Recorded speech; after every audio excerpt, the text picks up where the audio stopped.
Llena nuestros corazones, nuestras mentes, Señor, y que corra sobre nosotros, Señor, esa palabra, esa enseñanza, ese tema que tú tienes para este día, Señor.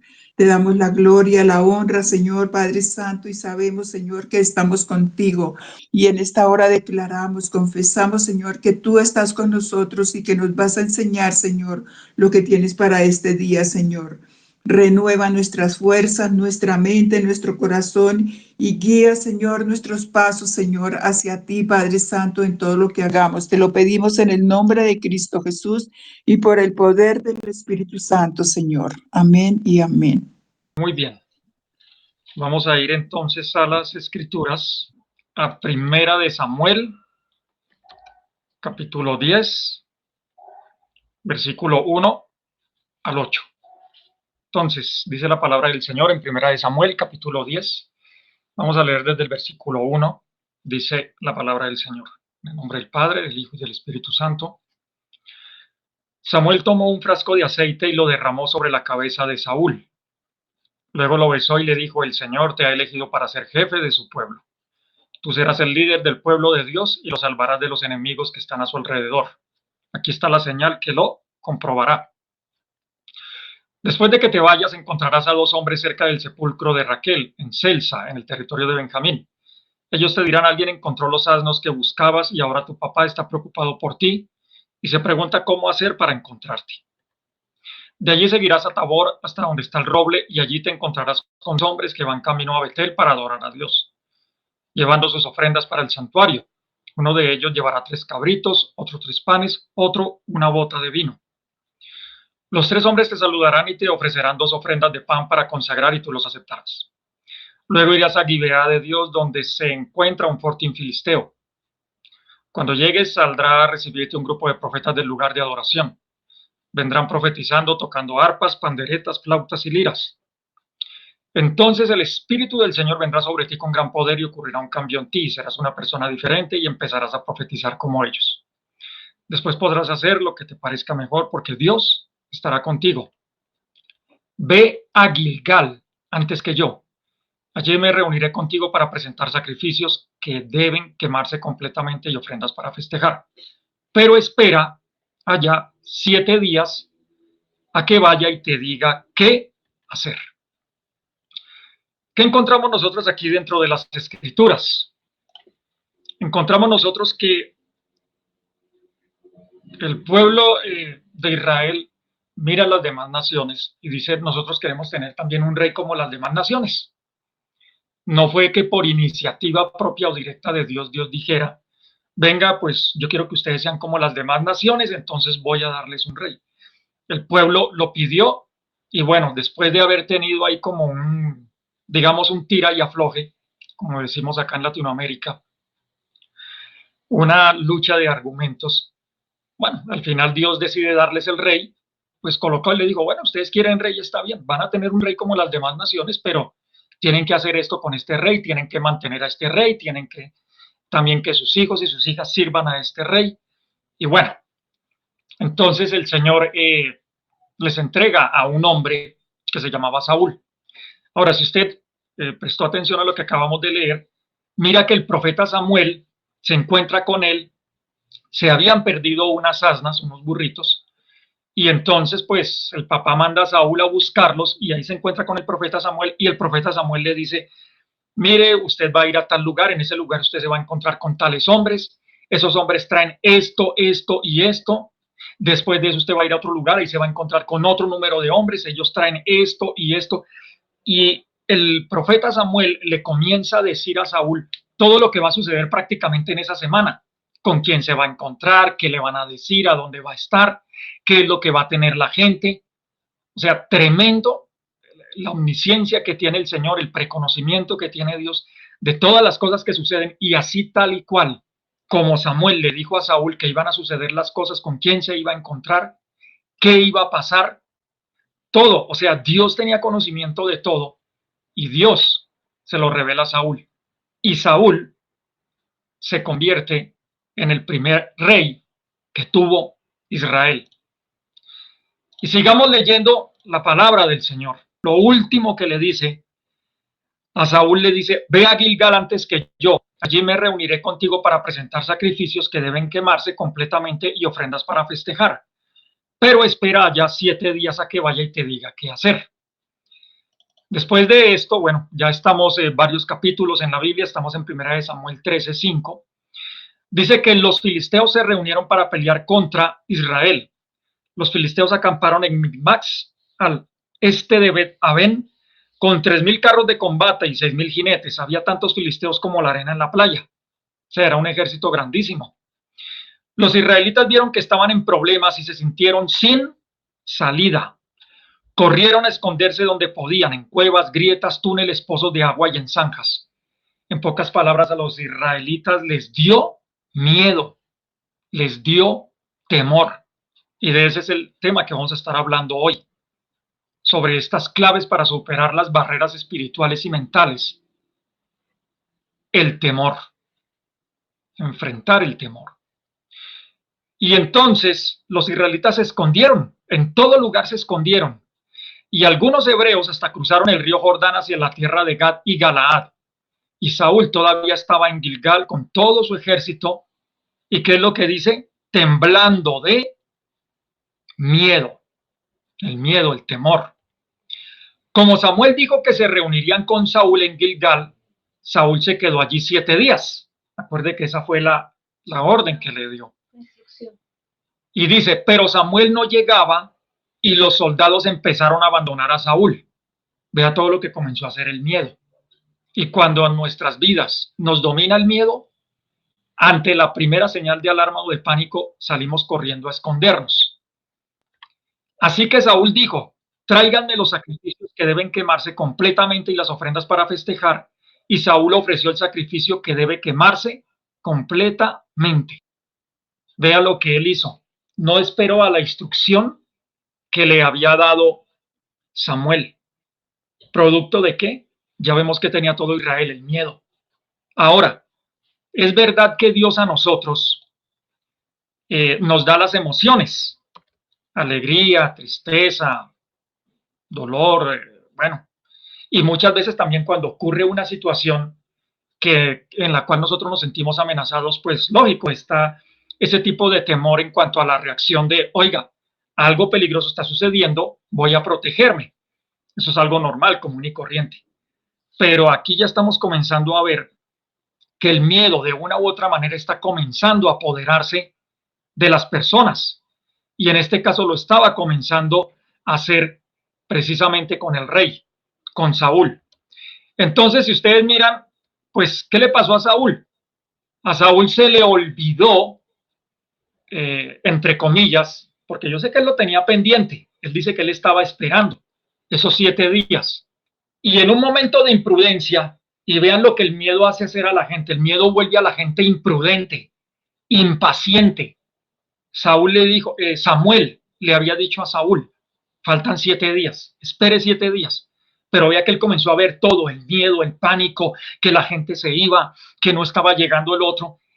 Vea que él se comenzó como a olvidar de todas las señales que se cumplieron con Samuel, de todas las personas con las que se encontró, de todo lo que le sucedió, de lo que pasaba cuando iba a tal lugar, a tal sitio, y de un momento a otro aquí él pone el temor por encima.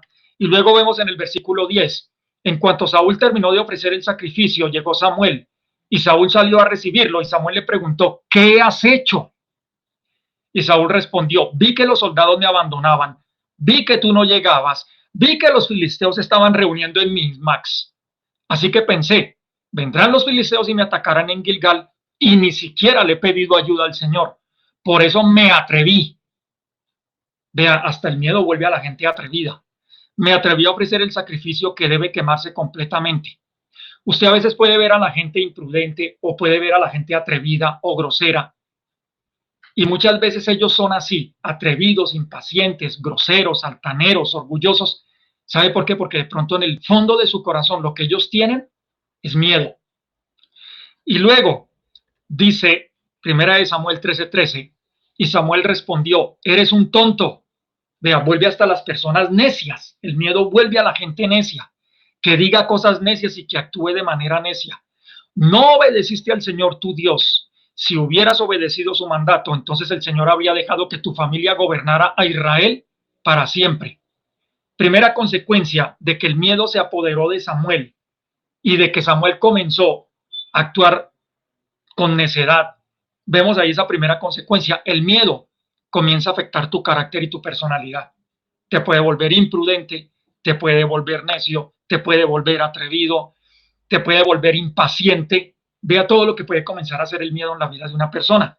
Y aquí, además de esas primeras consecuencias que tienen que ver con Saúl, vea que el Señor ya dicta una orden y dice: tu familia, tu generación, tu descendencia ya no va a gobernar a Israel. O sea, mire que a veces el miedo y las acciones que tú haces producto del miedo y del temor a veces pueden afectar también a tu familia, pueden afectar a tus hijos. Dios puede tener grandes promesas, pero cuando tú actúas con miedo, tu familia, tus hijos, tus nietos, tus sobrinos, bueno, muchas veces producto del miedo que tú tienes y de las acciones y de las imprudencias del miedo, puede afectarlos a ellos también. El hecho de que muchas veces me viene a la mente también la historia bíblica del sacerdote Elí, que los hijos de él no estaban actuando conforme a lo que Dios les había demandado. Y así a veces pasa con el miedo. Uno ve que hay cosas que están mal y las deja por el miedo. ¿Y qué pasó con este profeta? Pues la gente que ya ha leído las escrituras sabe que los hijos de él, Dios sí no se puso con contemplaciones y le tocaba a Elí corregir a sus hijos, pero por el miedo y el temor les tuvo fue pañito de agua tibia y hasta ahí llegó el sacerdocio de los hijos de Elí. Y aquí en este caso vean que lo mismo pasó con Saúl. Si nos vamos a Primera de Samuel, capítulo 15, versículo 1 y 2. Samuel le dijo a Saúl: el Señor me ha enviado para ungirte como rey sobre su pueblo Israel. Escucha el mensaje del Señor. El Señor Todopoderoso dice: cuando los israelitas salieron de Egipto, los amalecitas trataron de evitar que fueran a Canaán. Yo vi lo que hicieron los amalecitas. Amén. El Señor le vuelve a dar otra orden, como quien dice, una segunda oportunidad a Saúl. Y entonces le da una orden y le dice: vaya y quita, mejor dicho, de esta tierra a los amalecitas. Ahora, usted dirá: uy, pero Dios, ¿cómo así? ¿Será que ese día se levantó de mal genio y dijo: no, pues vamos a ver a qué pueblo destruimos hoy, destruyamos a los amalecitas? Mire, los amalecitas, cuando el pueblo de Israel apenas estaba saliendo de la esclavitud y ellos iban pasando por un camino, los amalecitas se opusieron. Prácticamente se fueron como a buscar destruir también la retaguardia, los niños, la gente más débil, las mujeres, los ancianos. Los amalecitas fueron un obstáculo en la liberación del pueblo de Israel. Y a veces las personas piensan que Dios tolera las injusticias, que cuando de pronto alguien actúa con uno de manera injusta, como que Dios se va a quedar todo el tiempo y dice: no, tranquilo, es ustedes, las injusticias, dejen que yo permito las injusticias. Pero vea que Dios no se olvidó del asunto. Y a veces nosotros queremos tomar justicia también por nuestras propias manos y no actuamos conforme a los principios bíblicos. Pero llegó un momento donde ya Israel, siendo fuerte, el Señor dijo: ahora, ese pueblo que ha sido tan malvado, ese pueblo que tiene una cantidad de costumbres que van en contra de lo bueno, de la moral, de los mandatos bíblicos, dijo el Señor: hasta aquí ya tuve paciencia con este pueblo, con los amalecitas, que desde un comienzo quisieron destruirlos a ustedes. Y entonces, en medio de toda esa guerra que hay, pues sencillamente, Israel, ¿qué tenía que hacer? Lo que uno tiene que hacer cuando hay pecado. Usted no puede tratar el pecado de una manera tibia, usted tiene que comenzar a actuar, tiene que comenzar a enfrentarlo, tiene que comenzar a erradicarlo. Cuando cuando el pecado quiere meterse a su casa, cuando el pecado quiere meterse en la vida de sus hijos, cuando el pecado quiere venir a dañar en su trabajo donde usted está, usted tiene que meterse a orar, a ayunar, a confrontarlo, tiene que pedirle a Dios sabiduría para poder confrontarlo. Y ahí llegó el momento donde ya el pueblo de Israel era fuerte, ya él podía hacerle frente a los amalecitas. porque a Dios no se le había olvidado estas obras de maldad de estas personas. ¿Y qué es lo que hace entonces el rey Saúl? Ya que Dios le estaba dando otra oportunidad. Pues mire lo que sucede. Primera de Samuel 15:16. Samuel le dijo a Saúl: espera, déjame decirte lo que el Señor me dijo anoche. Saúl contestó: está bien, dime lo que te dijo. Samuel le dijo: antes te considerabas alguien sin importancia, pero luego te convertiste en líder de las tribus de Israel. El Señor te eligió como rey de Israel. Eso está en primera de Samuel 15:17. Y el Señor te envió en una misión y te dijo: ve y destruye a todos los amalecitas porque son malvados. Usted puede imaginarse el robo, la estafa, la perversión sexual, la brujería, o sea, las obras malvadas que puede hacer un ser humano. Y estos amalecitas eran malvados. Y el Señor le dijo: destrúyalos a todos, lucha contra ellos hasta que los destruyas totalmente. ¿Por qué no obedeciste al Señor y te quedaste con el botín, haciendo lo que no es del agrado del Señor? La orden del Señor había sido: nada, no deje nada de lo inmundo, no deje nada de lo contaminado. Yo recuerdo que a mi esposa, varias veces que le hacían regalos muy bonitos, y cuando ella estaba orando y ella notaba que en esa semana, después de que recibía los regalos, pues sucede que como que algo pasaba, ¿no? Como que venían obstáculos, impedimentos, y mi esposa se metía a orar y Dios le revelaba y le decía: eso que a ti te regalaron tiene este problema. Y a mi esposa le tocó destruir varias cosas que a ella le habían regalado, desde ropas o porcelanas o cosas así, y eso venía con contaminación. Vean lo que pasó con esta situación del rey Saúl, que él dijo: no, yo cumplí, yo lo hice todo, yo hice como Dios me dijo. Y entonces mire lo que sigue diciendo allá en el versículo 20. Saúl contestó: sí, obedecí al Señor, fui a donde él me envió el Señor, destruí a los amalecitas, traje al rey Agag, a los soldados, tomaron las mejores ovejas, el ganado, para sacrificarlos al Señor su Dios en Gilgal. Y el miedo hace eso, que uno se invente excusas. El miedo siempre hace que tú tengas una excusa. Los demás son los que te atacan, los que te destruyen, los que hablan en contra tuyo. Pero tú, no, yo estoy obedeciendo al Señor. Y eso hace el miedo. El miedo te vuelve una persona que inventa pretextos. Pero Samuel dijo: ¿qué complace más al Señor? ¿Sacrificios que deben quemarse completamente y otros sacrificios? ¿U obedecer los mandatos del Señor? Es mejor obedecerle que ofrecer sacrificios. Es mejor obedecerle que ofrecer la grasa de los carneros. ¿Y cuántas veces nosotros nos volvemos cristianos de domingo en domingo?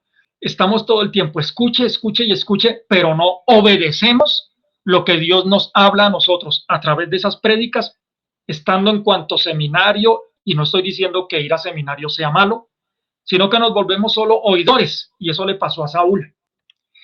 Y dice, el profeta Samuel le dijo: negarse a obedecer al Señor es tan malo como la brujería.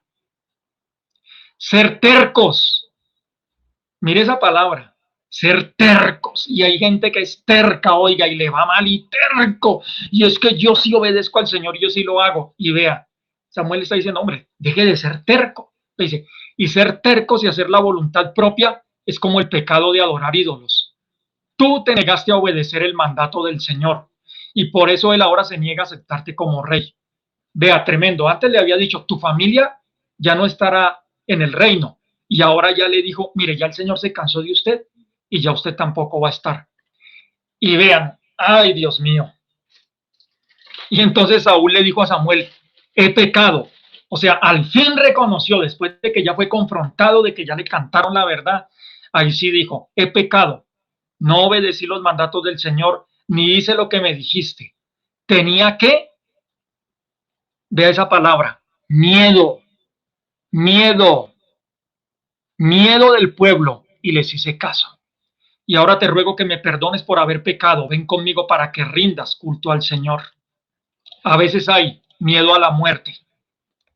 Todos nosotros vamos a morir, pero hay personas que ya dejan que el miedo los domine Y todos los días se levantan y dirán, ¿será que hoy me muero? ¿Será que si pasa esto? ¿Será que si salgo a la calle me atropellan? ¿Será que hoy van a hacer? Y viven ya con miedo a la muerte.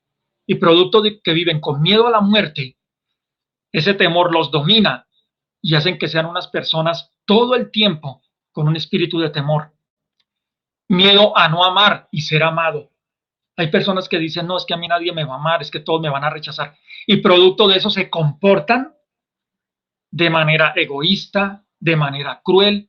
No, es que para qué amar, es que la gente a uno, es que vea cómo lo tratan, es que no sé qué. Y el miedo hace que venga una raíz en la vida de esa persona cuyo fruto es precisamente vivir solo, vivir apartado, renegar todo el tiempo y decir, no, es que vean esto, es que la humanidad, yo soy la única persona buena.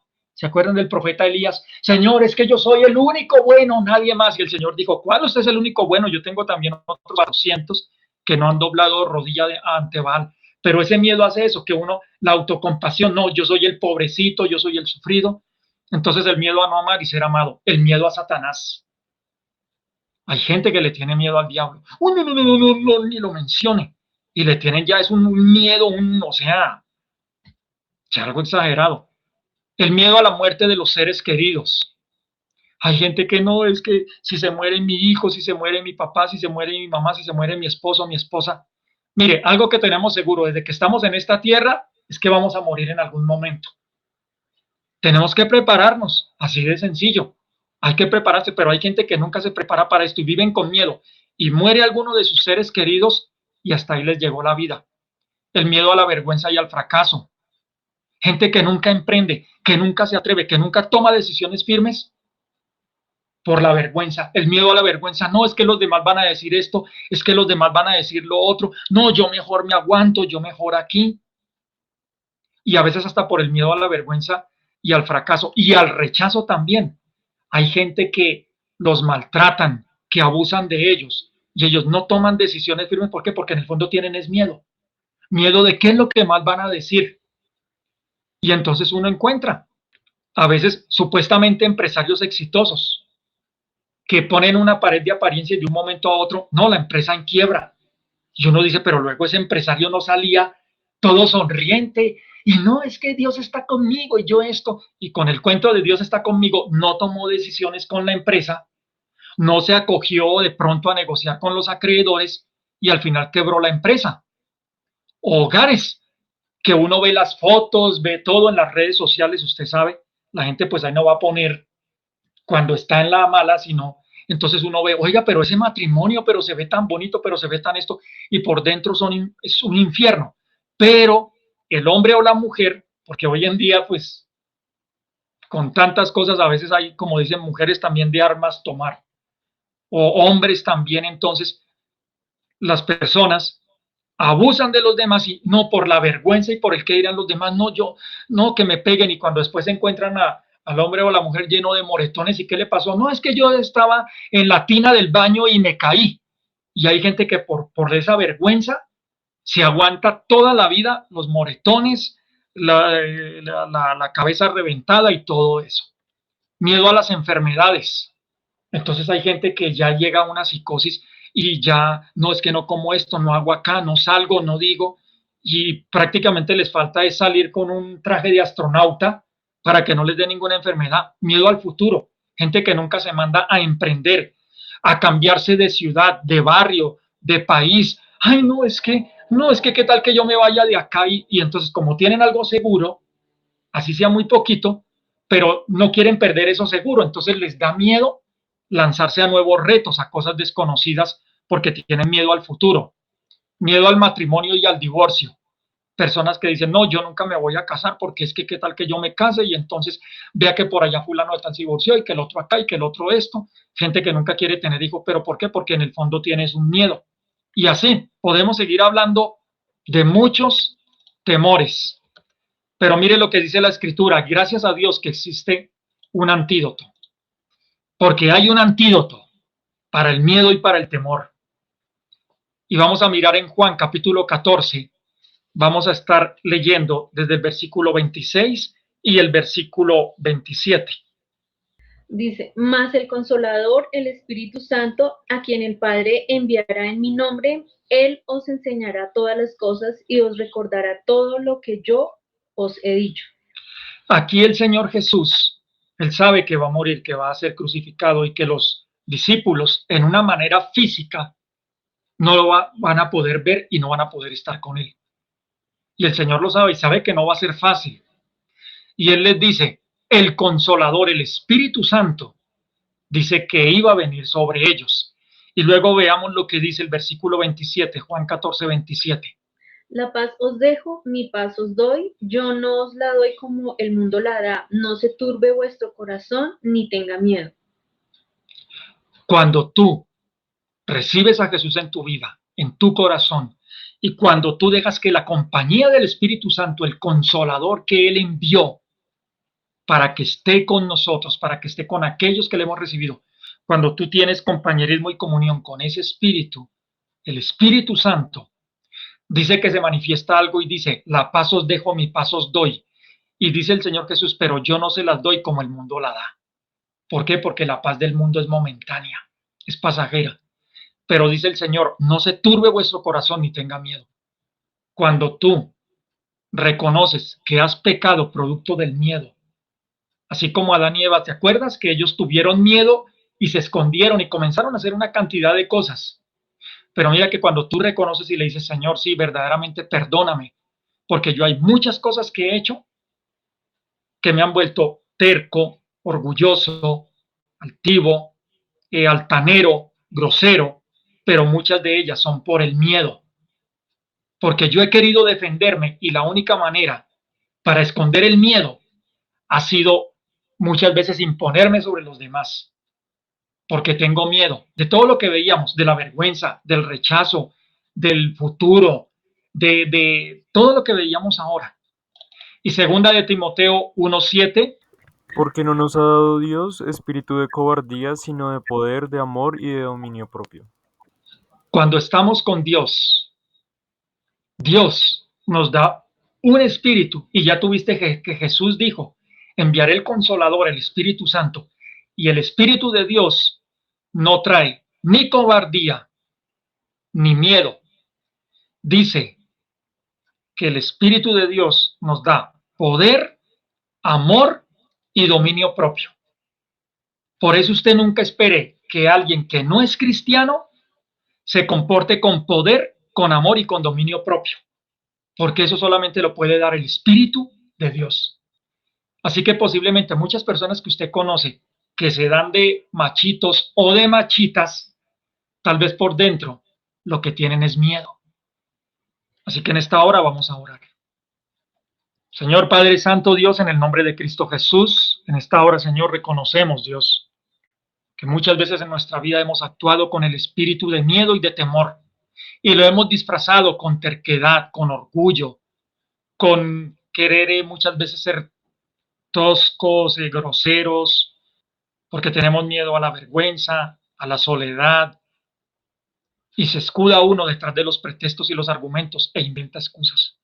Perdónanos, Señor, por ese miedo a la muerte, ese miedo a no ser amados, ese miedo a Satanás, ese miedo a la muerte de un ser querido, ese miedo a confrontar el abuso y las situaciones difíciles, ese miedo a la vergüenza, ese miedo a fracasar, ese miedo al futuro, ese miedo al matrimonio, ese miedo al divorcio, ese miedo a enloquecerme, Señor, ese miedo, Señor, al futuro, Dios, ese miedo a las enfermedades, Señor, en el nombre de Jesús. Sabemos que mientras estemos en este cuerpo vamos a pasar por muchas de esas situaciones o dificultades, algunas de ellas muchas veces en medio de nuestra ignorancia. Pero, Señor, a partir de esta hora te pedimos perdón, Señor, y rechazamos el espíritu de miedo, rechazamos el espíritu de temor. No vamos a tener miedo ni temor, Señor. Te pedimos perdónanos y envía tu Espíritu Santo, el Consolador, a nuestras vidas, Señor, para vivir sin miedo y sin temor, Señor, en el nombre de Jesús de Nazaret. Rechazo a ese espíritu de temor, porque Dios no me ha dado un espíritu de temor, sino de poder, de amor y de dominio propio. Señor, te lo pido en el nombre de Jesús, por el poder del Espíritu Santo. Amén y amén.